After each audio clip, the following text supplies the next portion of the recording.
Nesse vídeo eu vou explicar o que são redes neurais. Redes neurais são estruturas usadas dentro do aprendizado de máquina para realizar diversas funções. Essas funções podem ser um processamento de imagens, por exemplo, usado pelo Google para identificar o que está em cada imagem, processamento de linguagem, inclusive chatbots, bots que conversam com o ser humano, como por exemplo assistentes, Siri, Bixby, assistente da Google. Elas podem ser usadas para jogos, como por exemplo AlphaZero, é uma rede neural que joga xadrez e que é inclusive o melhor programa de xadrez que existe. Podem ser usadas para recomendação de conteúdo, por exemplo, quando você abre o seu Facebook ou o seu YouTube, ele recomenda alguns conteúdos para você. Essa recomendação cada vez mais é baseada em redes neurais. As redes neurais processam os dados relacionados ao seu perfil e decidem aquilo que vai ser mais atrativo para cada usuário. Os algoritmos de redes neurais, na verdade, são algoritmos matemáticos. As redes neurais são feitas de vários valores matemáticos. Claro que isso nas redes neurais artificiais, que são simuladas no computador, são simuladas digitalmente. E nós temos redes neurais naturais também, ou até analógicas. Por exemplo, as redes neurais que nós temos no nosso cérebro são analógicas, elas são fisicamente implementadas em neurônios físicos e conexões físicas. Porém, quando você faz uma rede neural artificial no computador, você está criando neurônios digitais. E o que é um neurônio? Teoricamente, é algo que contém um certo valor, ou que contém, na verdade, uma certa função, que é chamada de função de ativação. O neurônio recebe um certo valor matemático, recebe um certo número, ou ele recebe um certo sinal ou impulso elétrico através de neurotransmissores, no caso do cérebro. Ele recebe esse input passa pela função de ativação, ou seja, ele é processado por uma função matemática e se torna um output e é levado adiante. O nosso cérebro, ele tem bilhões de neurônios. Então, para que nós tenhamos o nível de inteligência que a gente tem, a gente precisa de bilhões de neurônios. Porém, redes neurais usadas para tarefas específicas, como reconhecimento de imagens, como processamento de linguagem ou algumas outras tarefas bem específicas e bem limitadas, podem ter apenas milhares de neurônios. E esses neurônios são interconectados por sinapses. A sinapse nada mais é do que a conexão entre dois neurônios. Ela existe no nosso cérebro, os neurônios se conectam através de sinapses, e essas sinapses têm um peso, ou seja, entre dois neurônios, um sinal que um neurônio transmite também passa pelo peso da sinapse para que ele chegue ao próximo neurônio. O resultado de redes neurais é que elas podem implementar basicamente qualquer função de uma máquina universal de Turing, ou seja, qualquer função onde você receba um input e tenha que transmitir um output, desde que você tenha poder computacional e uma quantidade de neurônios e camadas suficiente para produzir esse output desejado. Como o poder computacional disponível se torna cada vez maior e cada vez mais barato, as redes neurais também estão se tornando cada vez mais úteis, cada vez mais usadas e demandadas no mercado. Uma das formas como a gente pode definir uma rede neural é um sistema de reconhecimento de padrões e produção de um comportamento adaptado a esses padrões. As redes neurais evoluíram pela evolução, pela seleção natural, exatamente por serem uma forma com a qual os organismos conseguem se adaptar. Porque a seleção natural é exatamente a capacidade de um organismo se adaptar, ou seja, produzir um comportamento eficiente que permita que ele se propague, que ele sobreviva e se reproduza. Por isso, as redes neurais evoluíram. E elas usam, então, uma coisa chamada aprendizado. Essa é a diferença de uma rede neural para um programa comum de computador. O programa de computador comum, ele não aprende. Você programa para que ele desempenhe uma certa função e ele desempenha a função que foi programada. A rede neural é diferente. Você pode, claro, criar uma rede neural digital através de um programa. Esse programa vai criar os neurônios e as conexões, as camadas de neurônios e as conexões entre eles. Porém, o que essas conexões, o que esses neurônios vão registrar, os valores matemáticos que eles vão registrar, não são colocados pelo programador, mas sim pelo aprendizado. Por exemplo, digamos que o Google DeepMind a empresa que criou o AlphaZero. Eles criaram a rede neural do AlphaZero. A rede neural do AlphaZero é uma combinação de aprendizado por reforço, ou Reinforcement Learning, combinado com uma busca das jogadas possíveis. Então, essa rede neural de aprendizado por reforço, ela jogou o xadrez com ela mesma. Duas pequenas variações dela jogaram xadrez milhões de vezes, e em cada uma dessas milhões de vezes, os valores matemáticos dos neurônios e das sinapses foram adaptados baseado naquele lado que ganhou o jogo. Então, o lado que ganhou o jogo tem os valores reforçados e o lado que perdeu o jogo tem os valores inibidos. Toda rede neural funciona no sentido de reforçar aqueles valores que estão produzindo o resultado correto e inibir aqueles valores que estão produzindo o resultado errado.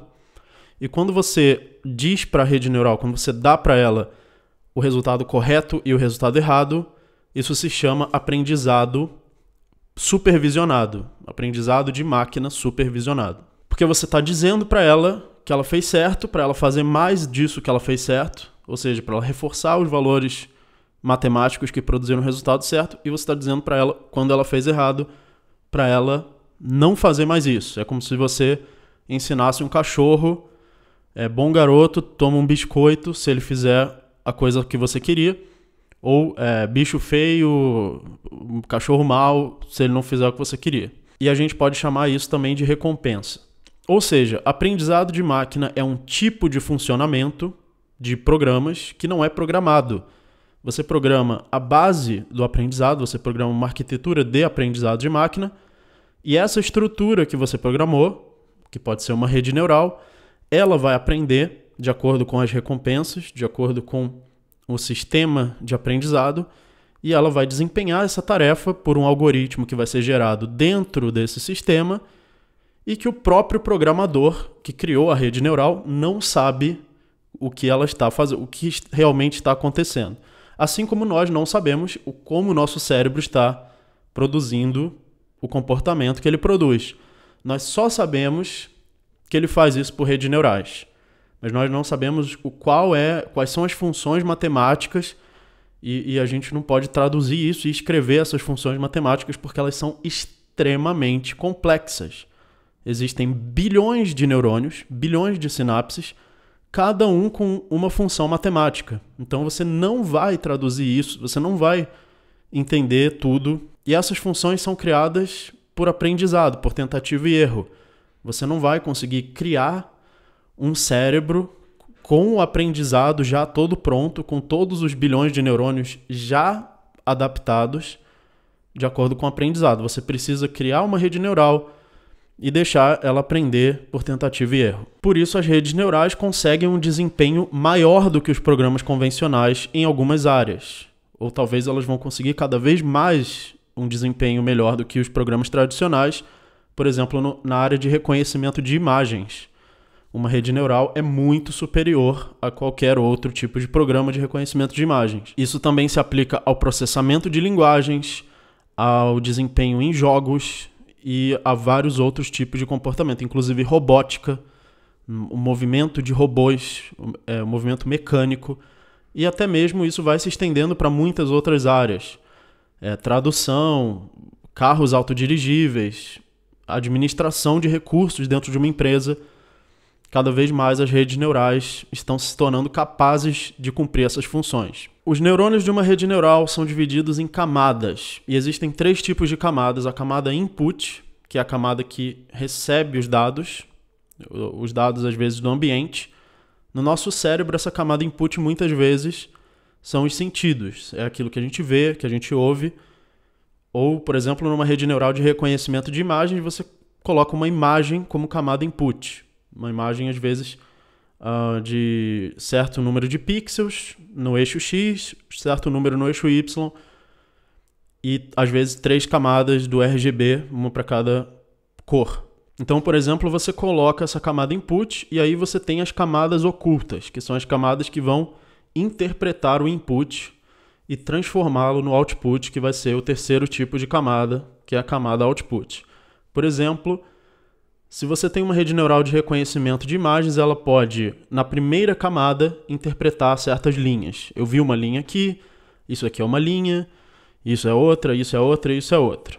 Você pode fazer isso com uma rede neural convolucional, que ela basicamente é como se ela aplicasse uma lente e visse várias pequenas partes da imagem e juntasse os dados que ela está observando. Eu não vou explicar em detalhes o que é uma rede convolucional. O importante nesse vídeo é a gente entender como cada camada de uma rede neural pode aumentar a qualidade da interpretação que ela é capaz de dar. Por exemplo, uma primeira camada poderia identificar certas linhas. Uma segunda camada poderia identificar curvas, linhas curvas. Uma terceira camada poderia identificar superfícies. Poderia identificar, isso aqui é uma superfície tridimensional, isso aqui é curvo. Uma quarta camada poderia dizer, essa superfície é porosa, ela tem uma textura. Uma quinta camada poderia dizer, isso daqui é madeira, isso aqui é concreto. E se você for aumentando o número de camadas, você vai chegando num nível cada vez mais abstrato ou cada vez mais profundo de interpretação.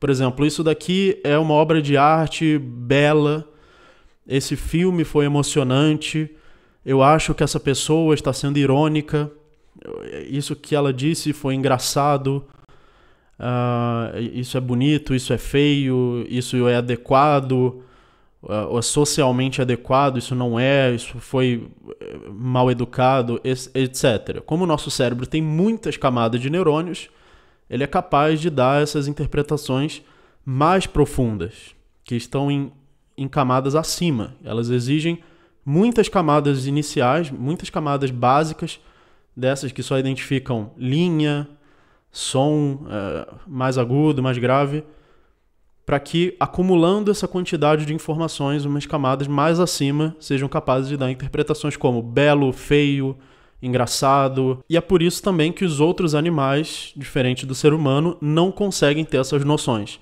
Eles não conseguem ter noção de belo, feio, engraçado, irônico, linguagem, significado, porque eles não têm tantas camadas, pelo menos eles não têm tantas camadas com a plasticidade suficiente, como o ser humano, para aprender esse tipo de coisa. Então, com muitas camadas, a gente chega nessas noções como verdade, beleza, o bem, ou até mesmo espiritual, ou até mesmo aquilo que as pessoas sentem nas religiões, é graças a essa quantidade de camadas na nossa rede neural.